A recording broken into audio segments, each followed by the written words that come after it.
What if the thing blocking your wealth has nothing to do with money? Not the economy, not your income, not the opportunities that passed or the ones still waiting to arrive. Not anything visible, measurable, or possible to point at in the world around you. What if it's something you've been carrying so long it stopped feeling like something you're carrying and started feeling like simply who you are? Here's what makes this difficult to sit with. It isn't working against you randomly. It's working against you with a consistency so precise that if you step back far enough to see the full pattern, you'd recognize it immediately. The same ceiling. The same distance between the financial life you sense is possible and the one actually unfolding. Different circumstances, different details, same result. That isn't timing. That isn't the market. That isn't the hand you were dealt. That's architecture.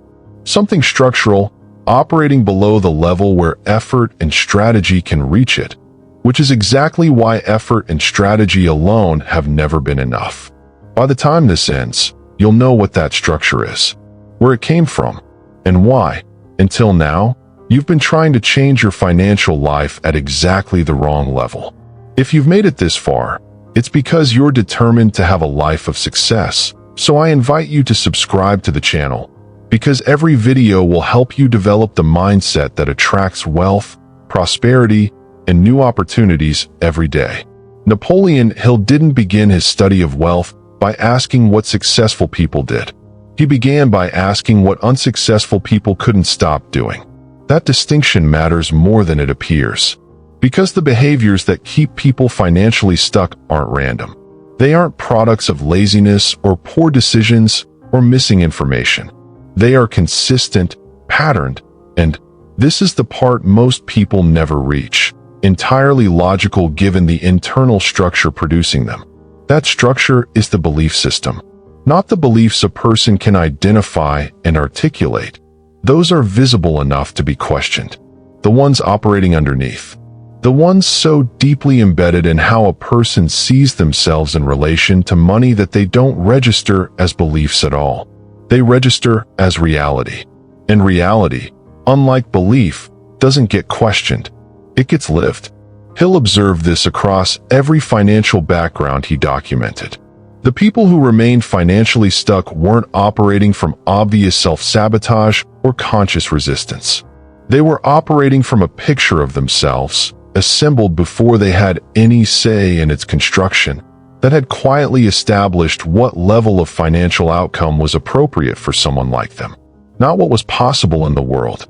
What was appropriate for them specifically. That distinction is where everything lives. A mind operating from a picture of what's appropriate will consistently produce results that match it, not mysteriously, but through the thousands of daily micro-decisions that collectively determine financial trajectory. Which conversations get initiated? Which risks feel proportionate? Which opportunities register as genuine possibilities, and which get filtered before conscious awareness can even evaluate them? The filter is always running. Always filtering toward what matches the picture. Think about the last time something real appeared that could have genuinely shifted your financial situation. And think about what happened immediately after. For most people, a specific sequence unfolds. The opportunity registers. Something briefly opens. And then, quickly and quietly, the mind begins producing reasons, not to pursue it, but to explain why it probably won't work. Why the timing is off. Why someone else would be better positioned. Why, on honest examination, it isn't as viable as it first seemed. That isn't rational analysis. That's the filter protecting the picture, retrieving real memories, real previous outcomes, and arranging them into something that sounds exactly like honest assessment. The filter doesn't lie. It curates. And curation from a limiting picture produces the same result as lying, with no evidence of having done so. He'll describe this as the subconscious operating from its accepted picture of reality. And he was precise about one thing. The subconscious doesn't evaluate the truth of what it holds. It evaluates the consistency. What matches the picture gets reinforced. What contradicts it, however factually real, however genuinely available, gets filed as an outlier.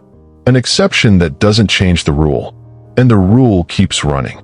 But here's what Hill also understood, and what most people miss when they encounter his work. The picture was never drawn by you. The picture was drawn before you had a pencil, before you had language for money, opinions about it, or any capacity to evaluate what you were being shown.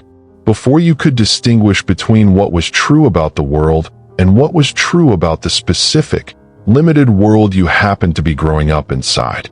It was drawn from atmosphere more than instruction, from the emotional texture of money in the environment around you. Not the conversations about it, but the feeling underneath those conversations. The way a room changed when certain subjects came up. The quality of silence that followed certain questions. The expression on a face when the end of the month arrived before the end of the money. None of that communicated itself as programming.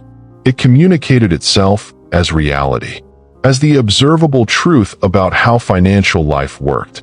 For people, for families, for the category of existence you were being raised inside. And your mind, doing exactly what minds do at that stage, absorbed it completely, converted it into a working model.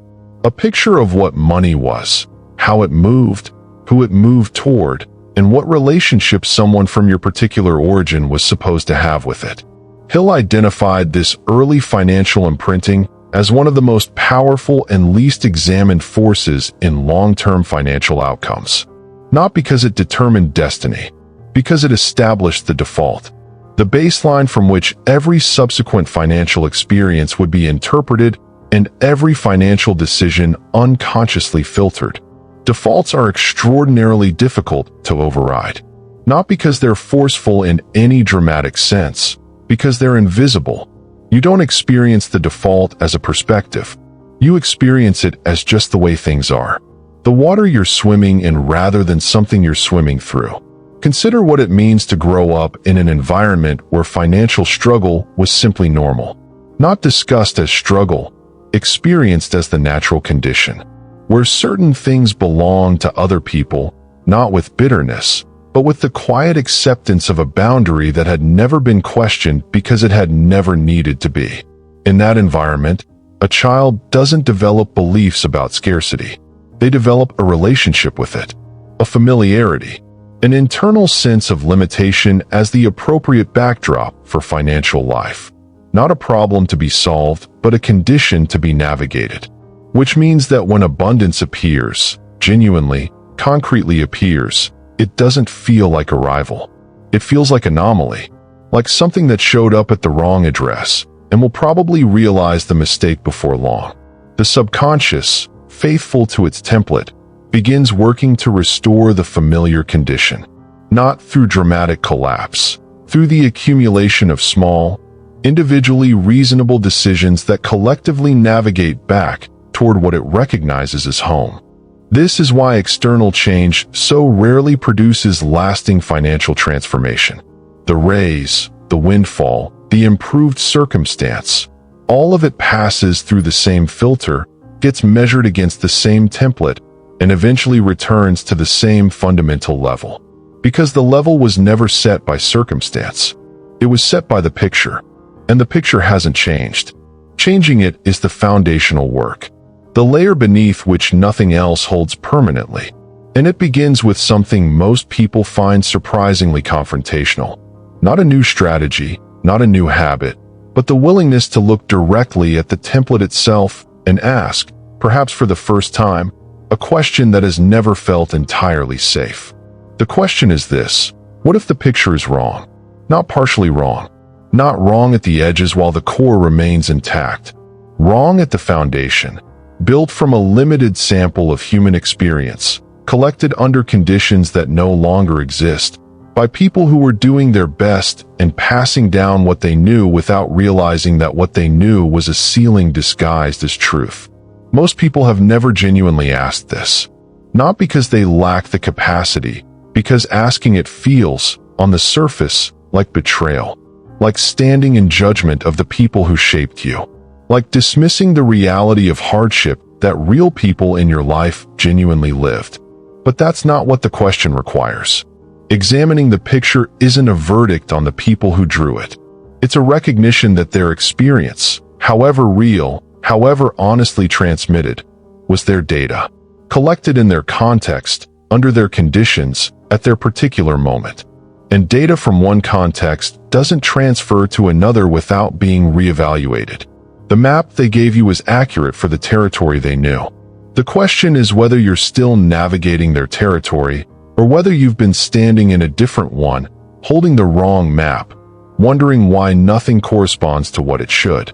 Hill argued that inherited financial circumstances had no deterministic power over the circumstances a person could create, but only if the mental picture inherited alongside them was examined and, where necessary, replaced. The circumstances could change. The picture, left unexamined, would keep recreating them.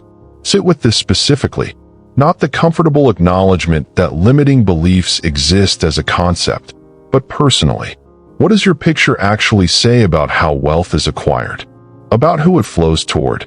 About what separates the people who build financial freedom from those who spend their lives in its proximity without ever quite arriving? And when did you decide those things were true? Was it a decision at all, or simply absorption? The mind converting repeated exposure into standing truth without ever asking whether the source was reliable? The picture has been running your financial life, not as a judgment, as a description of how minds work. The question is whether you're ready to look at it directly, name what it contains, and begin replacing it with something built from your own examined understanding rather than someone else's inherited limitations. That begins with a quiet, interior, non-negotiable decision. That the picture is not the truth. That it was never the truth. That it was always a starting point that got mistaken, through long familiarity, for a permanent address. Before we go further, go to the comments right now and write "I attract wealth." Not as a wish, as the first act of rewriting the picture. The moment those words exist outside your own mind, visible, declared, the deeper mind registers them differently than any private thought could. Hill understood that externalizing an intention begins the process of the subconscious accepting it as a real direction. Write "I attract wealth" in the comments. Then stay, because what comes next is where the actual rewriting begins. Rewriting the picture isn't what most people think it is. It isn't replacing negative thoughts with positive ones. It isn't consciously deciding to see things differently and applying that decision each time the old picture surfaces. It isn't catching limiting thoughts as they arise and substituting something more useful in their place. All of those approaches share the same fundamental problem. They operate at the level of conscious thought, which is not the level where the picture lives. The picture lives deeper, in the layer of the mind that doesn't process language, doesn't respond to argument, and doesn't update because you've made a compelling case to it. The layer that updates through one thing only: repeated experience carrying enough emotional weight to register as evidence of a different reality. This is the distinction Hill was pointing at with a precision most people miss. The subconscious doesn't change because you've decided it should. It changes because it has been given enough new experience to begin treating a different picture as the accurate one. Not new information, new experience. And here's what changes everything about that distinction. Experience doesn't require external circumstances to generate it. The mind, at the level where the picture operates, processes vivid internal experience through the same mechanism it uses to process external events. A memory of something that happened and a sufficiently detailed, emotionally inhabited imagination of something that hasn't happened yet produce overlapping effects at the level where the picture is stored. Which means the picture can receive new material without waiting for the external world to provide it first. Hill called this autosuggestion, but what he meant was considerably more precise than the word usually implies. Not affirmations. Not statements repeated until they feel familiar. The deliberate cultivation of genuine internal experience. The felt, emotionally real inhabitation of a financial reality not yet physically present. The difference between those two things is the difference between describing what a peach tastes like and placing one in someone's hand. One is information. The other is experience. and the subconscious responds to experience in a way it never responds to information alone. Think about what genuine financial security actually feels like as a daily condition. Not the excitement of achieving it, the ordinary texture of it. The quality of a morning where the first thought isn't about what's owed. The spaciousness available to a mind not organized around scarcity. The way decisions feel when they're made from sufficiency rather than pressure. That felt state, not the concept of it, not the image of it, but the physical sensation of inhabiting it, is what the subconscious can use as new evidence. Data that begins, through repetition, to compete with the old picture for the position of default reality. Most people practice this incorrectly because they observe the desired state rather than inhabit it. They picture wealth from the outside, something in front of them, not yet arrived. An observation doesn't update the picture. The subconscious isn't moved by what you watch. It's moved by what you live, including what you live internally in the deliberate, emotionally invested space of genuine imagination. The practice requires something most people find genuinely difficult. Not effort, honesty. The willingness to actually feel the state rather than think about it. To drop below the mental commentary and into the direct physical experience of being someone for whom financial security is simply the unremarkable baseline of ordinary life.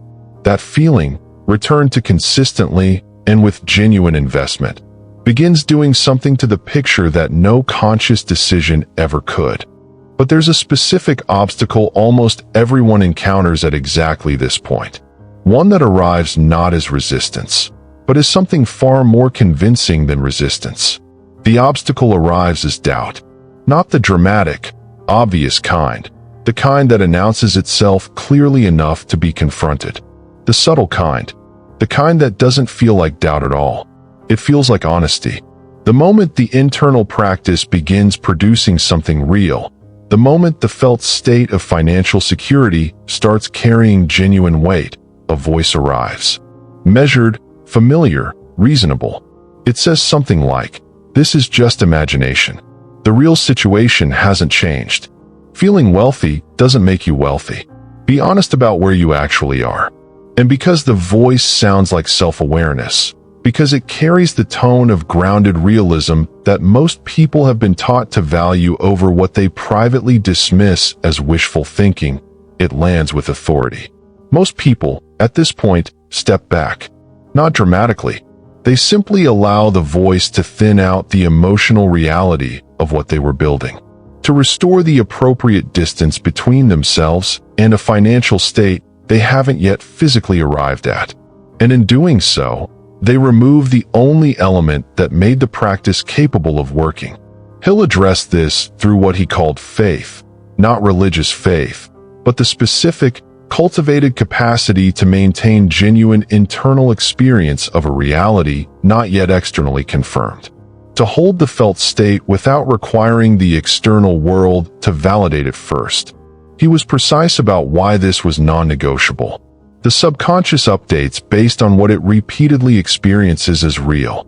If the internal practice is consistently interrupted by doubt, if every time the felt state builds, it gets pulled back toward current external reality as the more legitimate reference point, the subconscious never receives enough uninterrupted new experience to update the picture. The doubt doesn't have to be loud. It only has to be consistent. Think about learning something that requires rewiring an established pattern. The most difficult period isn't the beginning, when everything is foreign and struggle is expected. It's the middle stretch, when the new pattern is present enough to be felt, but not yet automatic enough to feel natural. When everything is harder than before you started, because the old pattern has been disrupted without the new one having fully replaced it. That's where most people stop. Not because the process isn't working, because it doesn't feel like it's working, and that feeling is more immediately convincing than the understanding that this is precisely how the process works. Rewriting the financial picture passes through the same stretch. A period where new internal experience is real enough to produce subtle effects, shifts in perception, in what registers as possible, but not yet consolidated enough to feel like a stable new reality, where the old picture still carries enough authority to make the emerging one feel presumptuous. Hill called the capacity to hold the direction through this stretched definiteness of purpose, not as an abstract principle, as the practical ability to continue the practice not because the current moment confirms it, but because you understand, at a level below feeling, that the process works on a timeline the impatient mind finds deeply unsatisfying. Most people abandon the practice in exactly this window, not because they doubt the principle, because they don't yet believe it applies to them with enough force to justify the discomfort of the middle. That specific doubt, not about whether the process is real, but about whether it's real enough for someone with their particular history, is the most expensive thing most people carry. But it isn't the final layer. There's something underneath it, quieter, older, and considerably more difficult to see. The layer underneath is the oldest one.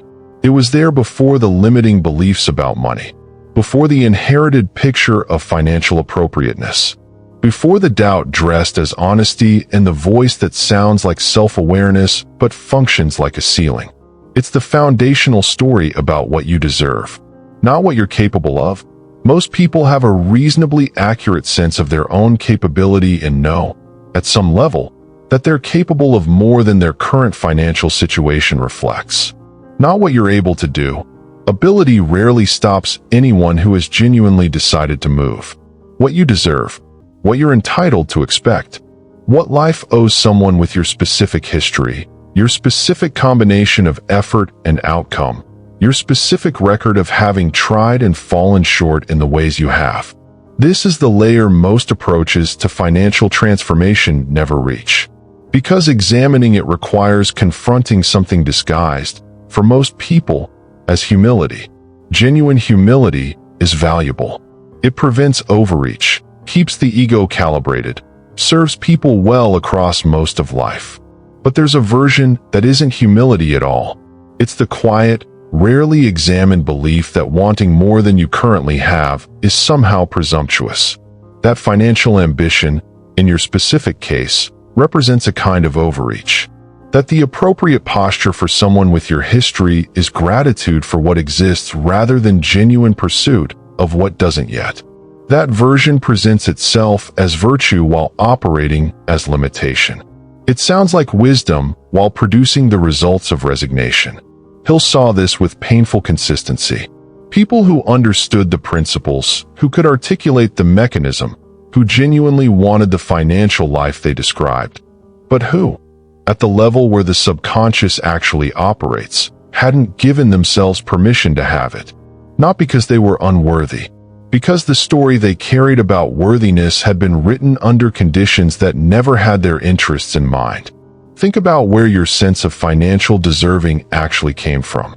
Not the conscious version, the one you'd give if someone asked directly. The one operating underneath.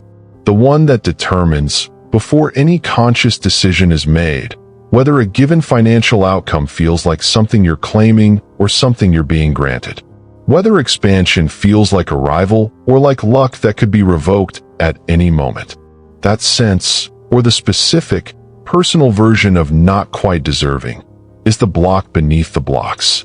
It makes every other piece of the work harder than it needs to be. Because it's possible to update the conscious picture, develop the internal practice, move through the doubt, and still have something underneath quietly insisting that people like you don't actually get to keep this. That insistence doesn't announce itself. It operates through the small, daily decisions that collectively return financial life to what the deserving story considers its appropriate level. Addressing it requires something different from everything discussed so far. Not a practice, not a principle, something more personal than either. A direct confrontation with the story itself, not to argue with it, not to replace it with something more flattering, but to ask it the one question it has never been asked. The question the story has never been asked is simple. Who decided this? Not rhetorically. Specifically, who decided that someone with your history, your background, your particular combination of experiences and starting conditions. Who decided that person deserves a specific, limited range of financial outcomes? When was that determination made? Under what conditions? With what information? And did you ever actually agree to it? Or did it simply arrive early enough that questioning it never felt like an option? Most people, when they sit with this honestly, discover something uncomfortable.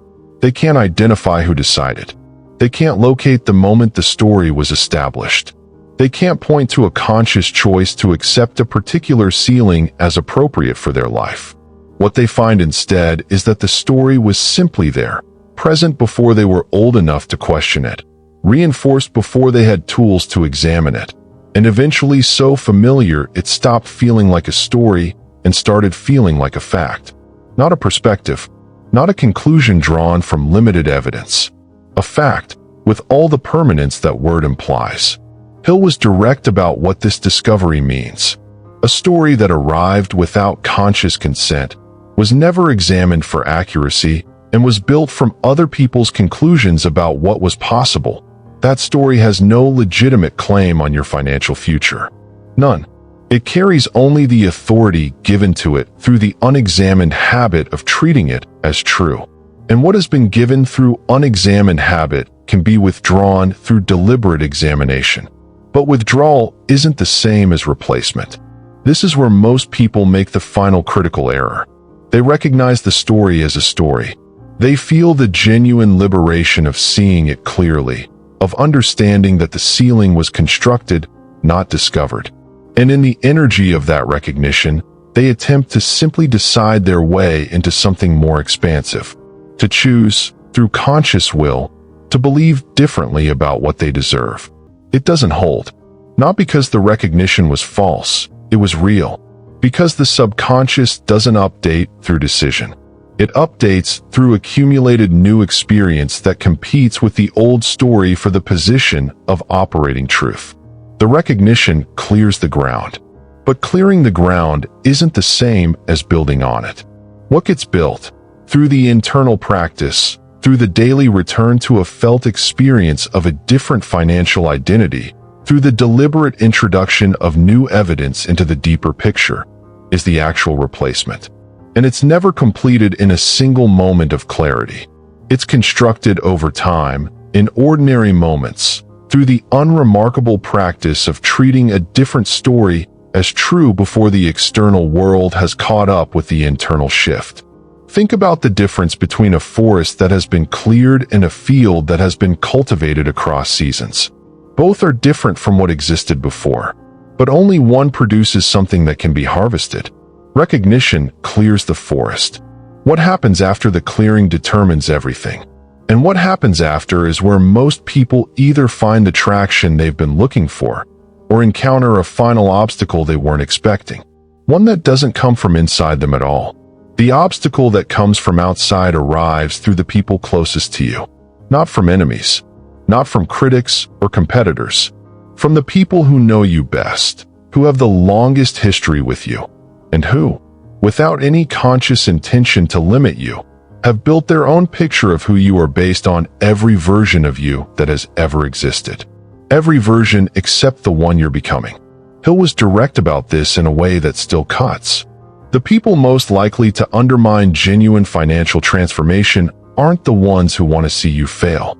They're the ones who hold a clear, established, affectionate picture of who you are, and who experience your changing as something that, without anyone naming it, quietly challenges the accuracy of that picture. If you can change at this level, what does that say about the picture they've been holding? What does it say about the changes they haven't made? What does it mean for the shared understanding of financial reality that has been the unspoken foundation of the relationship? None of these questions get asked out loud, but they get answered through the subtle withdrawal of enthusiasm for what you're building, through the joke that lands slightly wrong, through the concerned voice that wraps genuine skepticism in the language of care, through the slow, imperceptible shift in how your possibilities get reflected back to you by people whose reflections you've trusted for years. This isn't malice. It's the natural behavior of any system when one of its elements begins changing in ways that require the rest to update.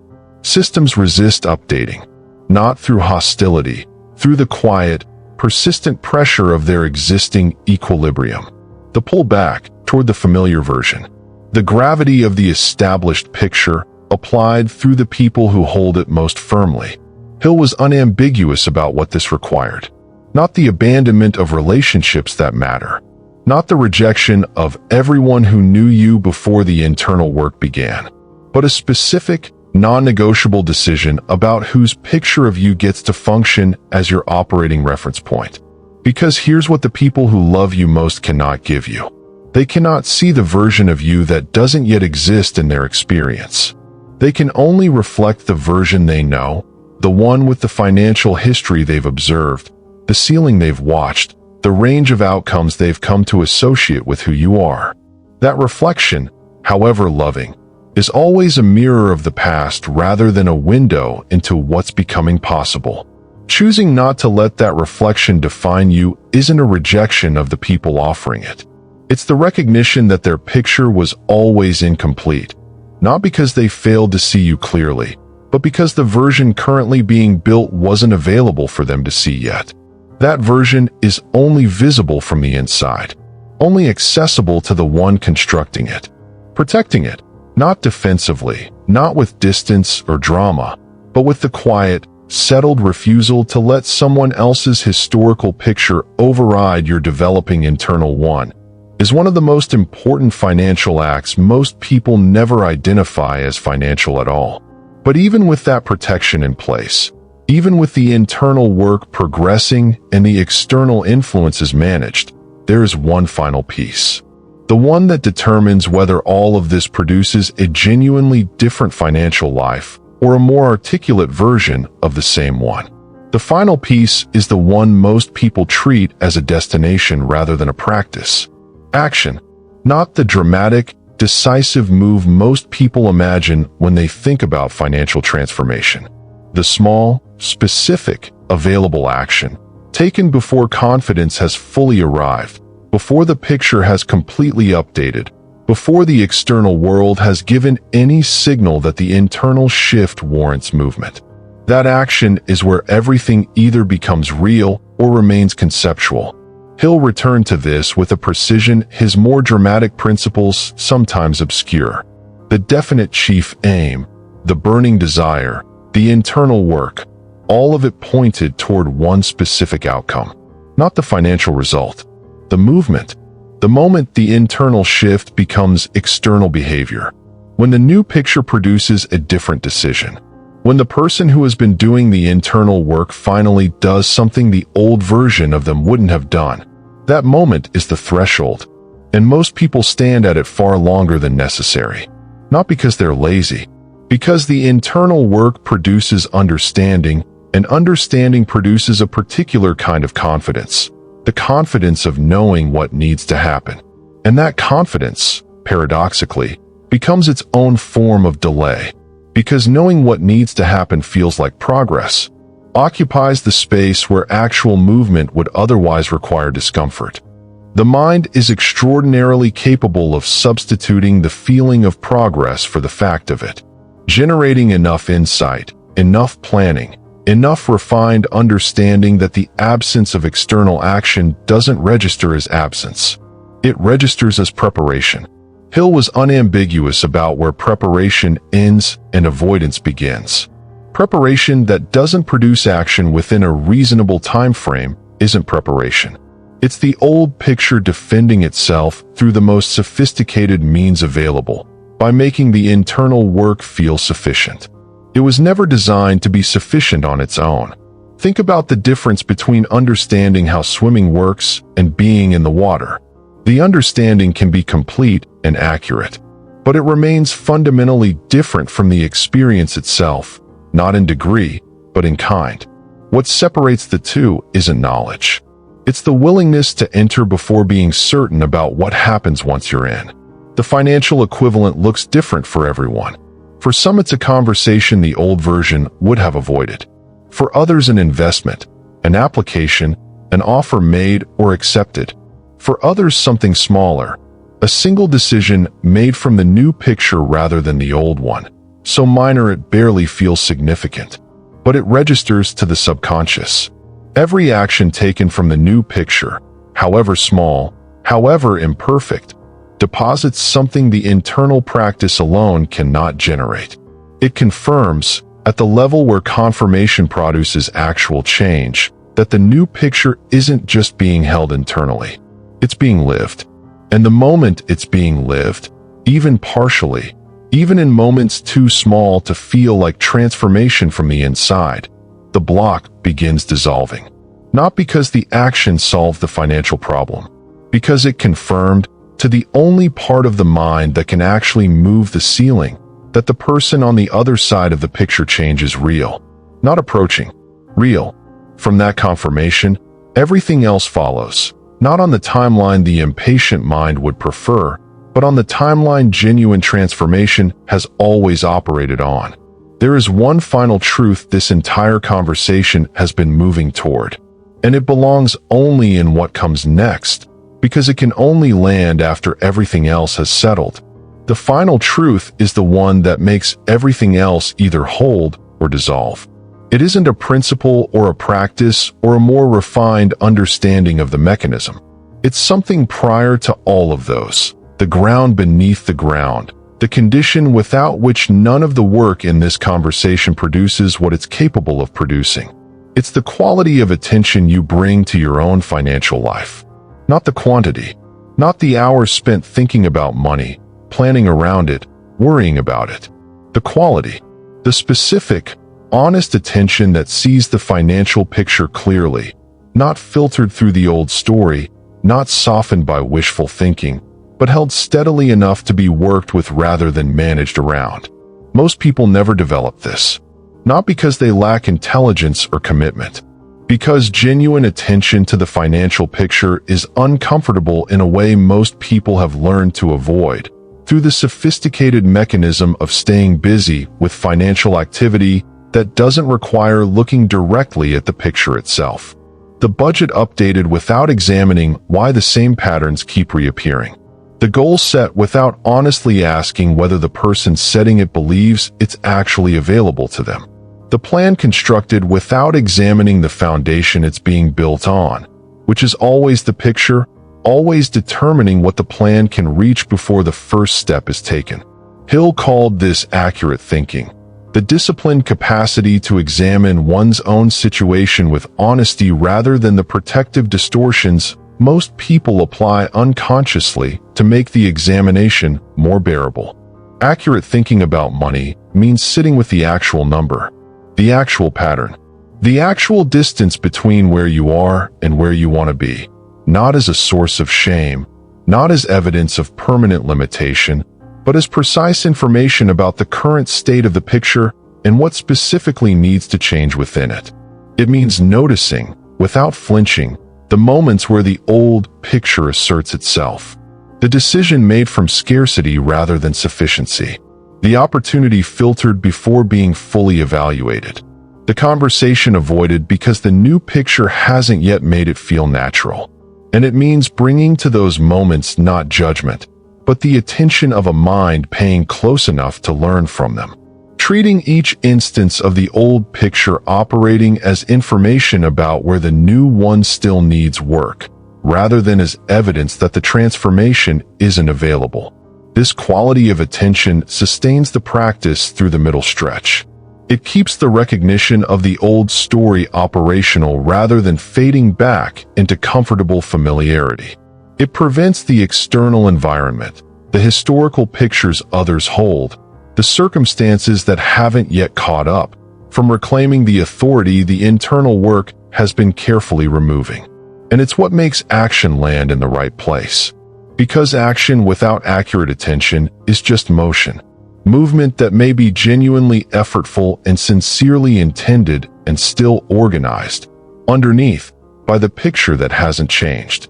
Action with accurate attention is different. It's the movement of someone who has looked directly at the block, named it precisely, understood its origins, developed the internal experience of what exists beyond it, and is now moving from that understanding rather than despite its absence. That movement builds something. Not immediately, not without the gap between internal shift and external result that this conversation has been honest about throughout. But it builds. One accurate, attended, consciously chosen action at a time. There is one thing left to say. One final truth that belongs at the end, because its weight depends entirely on everything that came before it. What's been blocking your wealth was never out there. Not the economy, not the timing, not the circumstances that arrived before you were ready or the opportunities that appeared when you didn't have the resources to meet them. Those things were real. Their difficulty was real, but they were never the primary obstacle. The primary obstacle was always the picture, the inherited, unexamined model of what financial life looks like for someone like you. Assembled before you had any say in its construction, reinforced through years of consistent application, and experienced not as a perspective on reality, but as reality itself. That picture has been the most expensive thing you own, not because it caused visible failure, because it prevented the success that was always available just beyond the boundary it established, because it made the ceiling feel like the sky. And here is what this entire conversation has been moving toward. The picture was never true, not partially true, not accurate in some dimensions while limiting in others. Wrong. Built from a sample of human experience that was never representative of what becomes available to someone who decides, with genuine commitment, to replace the model. Hill spent 20 years establishing this, not as inspiration, as documentation. The people he studied weren't outliers selected to make an encouraging point. They were the natural result of a specific internal process undertaken with sufficient commitment.